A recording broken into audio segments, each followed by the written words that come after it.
जी अस्सलाम वालेकुम बिस्मिल्लाहिर्रहमानिर्रहीम अल्लाहुम्मा सल्ली अला मुहम्मद व आले मुहम्मद। आज हम अपने नाज़रीन ख़वातीन हज़रात के साथ दम गोभी शेयर करेंगे, जिसके लिए हमने 1 केजी गोभी लेके इसको कुछ इस साइज़ में काट लिया और आधा केजी हमने चिकन लिया और घर के ही तमाम मसाले जात हैं। और इसके अंदर हम 2 नॉर्मल साइज़ के टमाटर डालेंगे, 2 अदद, और 2 अदद नॉर्मल साइज़ के प्याज और 3-4 हरी मिर्चें और 1.5 चम्मच लहसुन और अदरक का पेस्ट डालेंगे, जिसके लिए हमने प्रेशर में थोड़ा सा ऑयल डाल दिया गर्म होने के लिए। और आज हम अपने नाज़रीन और हज़रात के साथ ये दम गोभी शेयर करेंगे। प्लीज़ हमें कमेंट्स में ज़रूर बताएं, हमारी वीडियो को प्लीज़ लाइक करें।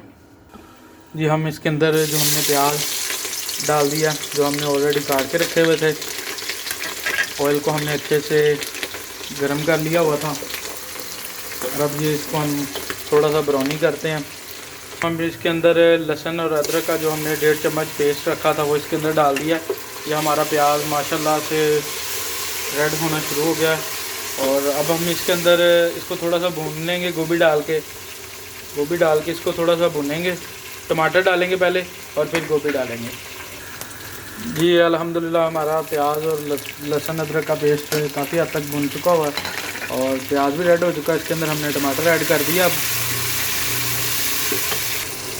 जी ये हमारी मसाला जात काफ़ी हद तक बन चुका हुआ है। इसके अंदर हमने गोभी ऐड कर दी। अब हमारी रेसिपी सबसे डिफरेंस इसलिए मुख्तलिफ है, जी हमारी रेसिपी इसलिए डिफरेंस होती है, हमने ये गोभी और चिकन ऐड कर दिया। हम इसको थोड़ी 2 से 3 मिनट तक भुनेंगे। इसके अंदर थोड़ा सा नमक ऐड करके हस्बे जायका, और बाकी तमाम मसाले जात हम प्रेशर 5 मिनट लगाने से पहले 5 मिनट का हम इसे प्रेशर लगाएंगे, तब इसके अंदर मसाले जात ऐड करेंगे। हमारी इसलिए रेसिपी सबसे डिफरेंस होती है। जी है अल्हम्दुलिल्लाह हमने चिकन और गोभी जो ऐड की थी इसके अंदर, इसको हमने अच्छे से भून लिया हुआ है 2 से 3 मिनट। और अब हम इसके अंदर 2 चम्मच से 2.5 चम्मच के करीब इसके अंदर हम मिर्ची ऐड करेंगे। और इसके अंदर हम इसके जायके को बढ़ाने के लिए इसके अंदर 2 चम्मच हल्दी और गरम मसाला 1.5 चम्मच और खुशबू डालने के लिए इसके अंदर साबुत धनिया पीसा हुआ 1 चम्मच ये हमने ऐड कर दिया। अब हम इसको थोड़ा सा इसके अंदर हम थोड़ा सा पानी ऐड करके, ताकि गोभी को अच्छे से ये मेल्ट कर दे, और इसके लिए हम इसको 5 मिनट का प्रेशर लगाएंगे। जी अल्हम्दुलिल्लाह ये हमारी दम गोभी रेडी होने के लिए हमने इसको प्रेशर लगा दिया हुआ है और हम इसे 5 मिनट का प्रेशर लगा के फिर आपको दिखाते हैं। जी अल्हम्दुलिल्लाह हमारा 5 मिनट का टाइम पूरा हो चुका है। अब हम इसके नीचे जो आँच है वो बिल्कुल बंद कर देंगे और अब हम इसको खोल के आपको दिखाते हैं। जी अल्हम्दुलिल्लाह बहुत प्यारी खुशबू आ रही है दम गोभी की, और इसको हमने दम लगाया था।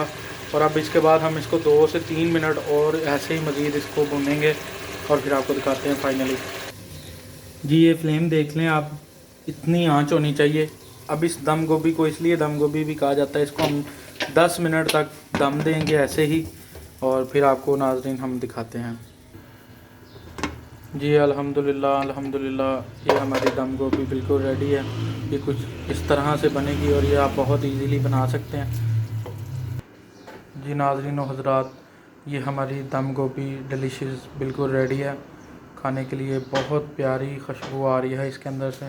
आप इसके ज़रूर ट्राई करें और हमें लाइक करें, कमेंट्स में हमें ज़रूर बताएं। बहुत शुक्रिया। अल्लाह हाफ़िज़। जज़ाकल्लाह।